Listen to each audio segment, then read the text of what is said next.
चार की घंटी जैसे ही बजे हर बड़ी खबर रफ्तार पकड़े, क्योंकि हम लाए हैं चार ऐसी दमदार खबर हमारे खास शो चार के चक्रव्यूह में।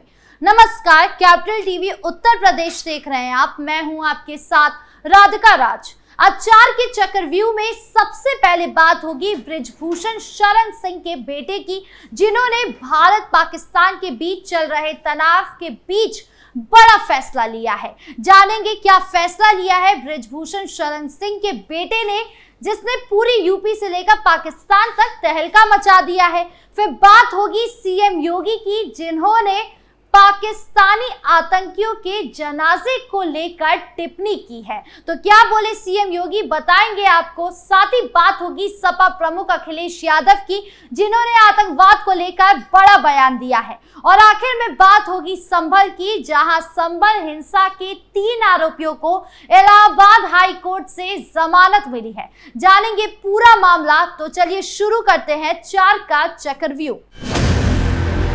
पहली खबर बृजभूषण शरण सिंह के बेटे से जुड़ी है। दरअसल ऑपरेशन सिंदूर के बाद भारत और पाकिस्तान के बीच जबरदस्त तनाव है। इसी बीच यूपी स्थित गोंडा से बीजेपी के विधायक प्रतीक भूषण सिंह का जन्मदिन है, लेकिन इस बार उन्होंने अपने जन्मदिन को नहीं मनाने का फैसला लिया है। उन्होंने अपने शुभ चिंतकों से कहा है कि उन्हें जन्मदिन की शुभकामनाएं देने की जरूरत नहीं है। इस साल का उद्देश्य सिर्फ एक है कि मूर्ख पाकिस्तान को सबक सिखाया जाए। प्रतीक भूषण बीजेपी के विधायक है और पूर्व भाजपा सांसद बृजभूषण शरण सिंह के बेटे हैं।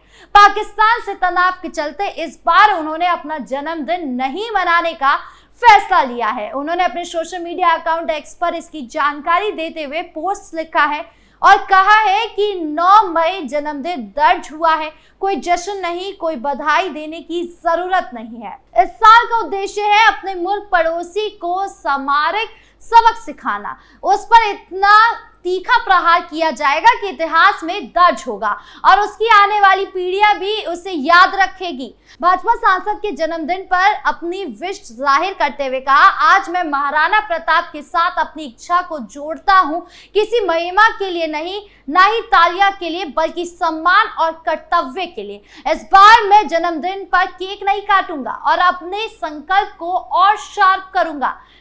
निशाना लाहौर और अनुमानित समय अपना जन्मदिन होगा अगला।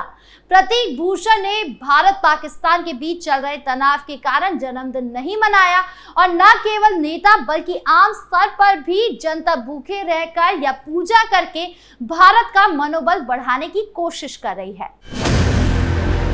बढ़ते अगली खबर की ओर, जहां बात सीएम योगी की। दरअसल भारत और पाकिस्तान के बीच जारी तनाव के दरमियान उत्तर प्रदेश के मुख्यमंत्री योगी आदित्यनाथ ने पड़ोसी मुल्क की सेना पर बड़े सवाल उठाए हैं। लाहौर स्थित बहावलपुर में आतंकियों के जनाजों में पाकिस्तानी सेना के शामिल होने पर सीएम योगी ने प्रतिक्रिया दी है। सीएम योगी ने कहा कि पाकिस्तान अब अपने वजूद के लिए जूझता नजर आएगा। भारत हर हाल में विजय है और रहेगा।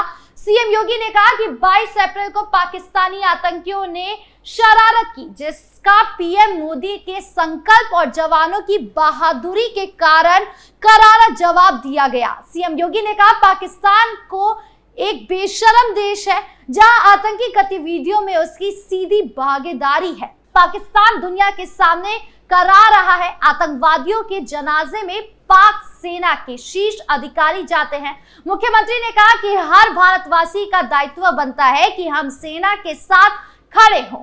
मुख्यमंत्री योगी आदित्यनाथ ने कहा, 22 अप्रैल को पाकिस्तानी आतंकवादियों ने पहलगाम पर हमला किया था।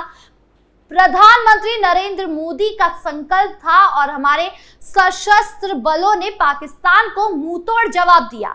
हमने अपने सशस्त्र बलों के साथ खड़ा होना है और उनका मनोबल बढ़ाना है। आज आप पाकिस्तान को दुनिया के सामने कराते हुए देख सकते हैं। सोशल मीडिया पर तरह तरह की अफवाहें फैलाई जाएगी। हमें प्रधानमंत्री मोदी के मार्गदर्शन में काम करते रहना है। भारत हर परिस्थिति में विजय है और आगे भी विजय रहेगा। बता दें कि सीएम योगी ने ये बातें वीर शिरोमणि महाराणा प्रताप की जयंती के दौरान लखनऊ में कही। खबरों में आगे बढ़ते हैं, जहां बात सपा प्रमुख अखिलेश यादव की। दरअसल समाजवादी पार्टी के राष्ट्रीय अध्यक्ष अखिलेश यादव ने लखनऊ में प्रेस कॉन्फ्रेंस में कहा कि उत्तर प्रदेश में सपा समाजवादी छात्र सभा के सदस्य घर घर जाकर लोगों को हमारा संदेश देंगे। प्रदेश में बीजेपी सरकार सम्मानजनक नौकरियां नहीं दे पा रही है। इन्होंने शिक्षा का निजीकरण कर दिया है। सपा चीफ अखिलेश यादव ने कहा, जब शिक्षा का निजीकरण होगा तो विदेशी यूनिवर्सिटी आएगी, जिसके कारण बच्चों की पढ़ाई महंगी हो जाएगी, वो शिक्षित नहीं हो सकेंगे। उन्हें नौकरी और रोजगार से दूर रहने की साजिश रची जा रही है। भारतीय जनता पार्टी की सरकार में भ्रष्टाचार चरम सीमा पर है। सपा अध्यक्ष अखिलेश यादव ने कहा, समाजवादी पार्टी के कार्यकर्ता गांव-गांव जाकर बूथ स्तर को मजबूत करेंगे। इस बार का चुनाव योगी बनाम प्रतियोगी का होगा। बीजेपी सरकार के शासनकाल में यूपी रोड एक्सीडेंट में नंबर 1 पर है। जब देश के सभी दल सरकार के साथ पाकिस्तान के खिलाफ है, तब सरकार को कहीं भी कोई अन्याय का काम नहीं करना चाहिए।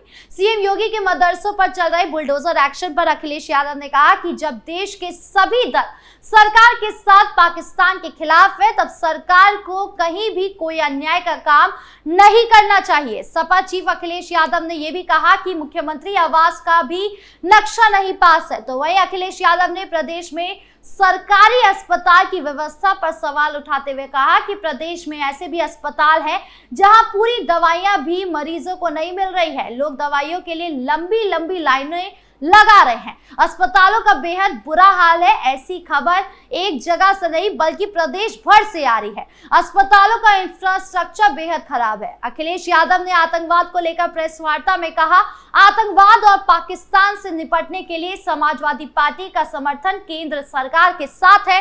देश की सुरक्षा के लिए हमारा समर्थन सरकार और भारतीय सेना के साथ है।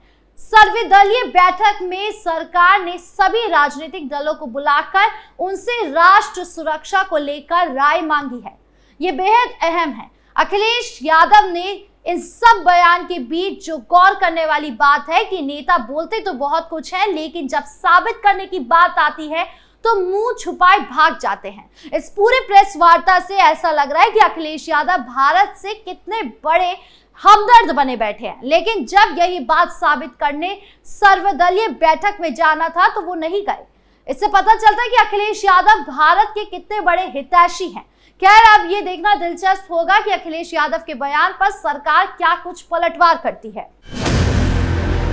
खबरों के अंत में अब बात संभल की। दरअसल संभल हिंसा के 3 आरोपियों को इलाहाबाद हाईकोर्ट से जमानत मिली है। जस्टिस गौतम चौधरी की सिंगल बेंच ने तीनों आरोपियों की जमानत याचिका मंजूर की है। संभल हिंसा फायरिंग मामले में 3 आरोपियों की सशस्त्र जमानत इलाहाबाद हाईकोर्ट में मंजूर की गई थी।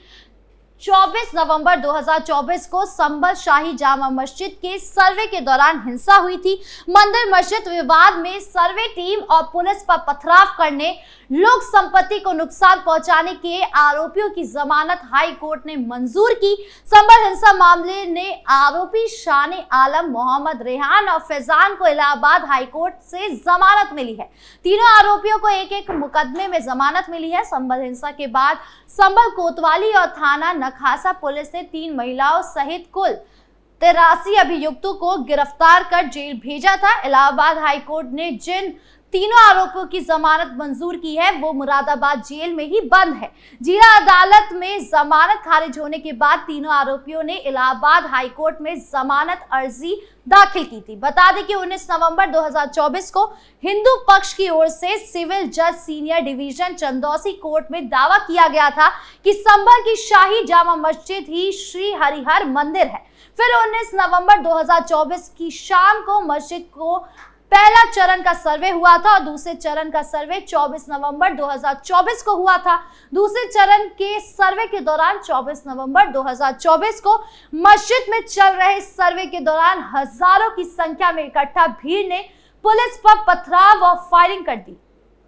इस हिंसा में 21 नामजद लोग सहित करीब 800 अज्ञात लोगों के खिलाफ एफआईआर दर्ज हुई थी। अभी और कितने ऐसे एक्शन देखने बाकी है, ये देखने वाली बात होगी। आपकी इस मामले पर क्या राय है, कमेंट बॉक्स में जरूर बताएं।